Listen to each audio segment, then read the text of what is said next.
Mafia migas kelas kakap akhirnya kena jerat hukum. Kejaksaan Agung atau Kejagung menetapkan Muhammad Riza Khalid sebagai tersangka kasus korupsi pengadaan minyak Petrol 2008 sampai 2015. Riza menjadi tersangka karena ia diduga terlibat dalam praktik korupsi pengadaan di Petrol atau Pertamina Energy Trading Limited, yaitu anak perusahaan Pertamina yang kala itu bertanggung jawab atas pengadaan minyak mentah dari luar negeri. Masalahnya, proses pengadaan itu diduga nggak berjalan secara kompetitif dan wajar. Kejagung menemukan fakta adanya kebocoran informasi rahasia internal Petrol soal kebutuhan minyak mentah dan gasolin. Informasi sensitif itu diduga dimanfaatkan untuk ngatur siapa yang menang tender alias main judi yang kartu trafnya udah ketahuan duluan.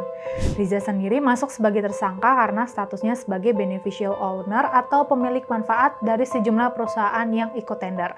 Di antaranya adalah Gold Manor, Verita Oil, dan Global Energy Resources. Singkatnya, perusahaan-perusahaan itu diduga sengaja dikondisikan untuk menang, bukan karena harga paling kompetitif.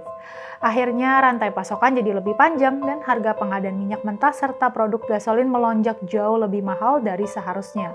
Ujung-ujungnya, negara yang buntung dan rakyat ikut menanggung akibatnya lewat harga BBM. Selain Riza, ada 6 tersangka lain dari berbagai posisi strategis di Petrol dan Pertamina. Penetapan tersangka diumumkan pada 9 April lalu oleh Direktur Penyidikan Jampitsus Kejagung Syarif Sulaiman Nahdi. 5 tersangka langsung ditahan di rumah tahanan negara selama 20 hari ke depan. Sementara Riza masih berstatus DPO alias daftar pencarian orang. Menghilangnya Riza bukan hal yang baru mengingat red notice Interpolnya bahkan sudah lebih dulu diterbitkan sejak Januari 2026. Artinya, Riza resmi diburu di ratusan negara di seluruh dunia. Penetapan tersangka kasus Petrol ini makin mempertebal status buronnya Riza. Bagi yang belum tahu, Riza adalah pengusaha minyak yang selama ini dikenal sebagai sosok yang sulit disentuh hukum. Ia sering dijuluki Raja Minyak karena pengaruhnya yang besar di bisnis impor minyak Indonesia. Dia juga lama dikaitkan dengan praktik mafia migas, yaitu jaringan bisnis yang diduga bermain di balik layar dalam pengadaan minyak nasional. Namanya pernah mencuat di berbagai kasus besar. Sejak Juli 2025, ia ditetapkan sebagai tersangka dalam kasus korupsi tata kelola minyak mentah Pertamina periode 2018 sampai 2023 dengan dugaan kerugian negara mencapai 285 triliun rupiah. Tapi meski sudah berstatus tersangka dan masuk DPO, Riza belum juga berhasil ditangkap dan sekarang jeratan hukumnya justru bertambah lagi. Kabar terakhir, Menko Bidang Hukum, Hak Asasi Manusia, Imigrasi, dan Pemasyarakatan atau Kumham Imipas Yusril Iza Mahendra menyebut Riza diduga sedang berada di Malaysia, meski kepastiannya masih perlu diselidiki lebih lanjut.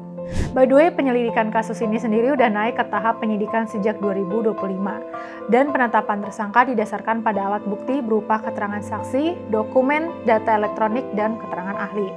Kejagung juga menegaskan bahwa Petrol udah resmi dibubarkan sejak Mei 2015 dan seluruh tersangka sudah nggak menjabat di korporasi saat ini. Adapun nilai kerugian negara masih dalam proses penghitungan bersama Badan Pengawas Keuangan dan Pembangunan atau BPKP. Para tersangka dijerat Undang-Undang Tindak Pidana Korupsi.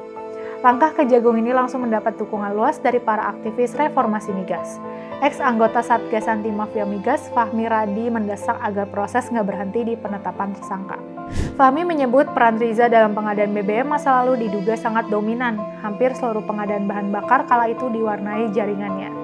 Penetapan tokoh sekelas Riza untuk kedua kalinya membuktikan penyidikan dilakukan berdasarkan bukti yang makin kuat. Publik selama ini udah geram melihat mafia migas seolah-olah kebal hukum. Nah, langkah Kejagung ini adalah angin segar, bukti bahwa sehebat apapun koneksi dan backing seorang koruptor, ujungnya bakal bisa pakai rompi orange juga. Tapi pekerjaan rumahnya masih banyak, yaitu Riza harus dipulangkan dan diadili secara terbuka. Kita layak menyampaikan apresiasi kepada para jaksa penyidik yang gak gentar menghadapi tekanan dari pengusaha dan korporasi raksasa. Yuk kawal terus kasusnya dan pastikan Riza diseret ke meja hijau.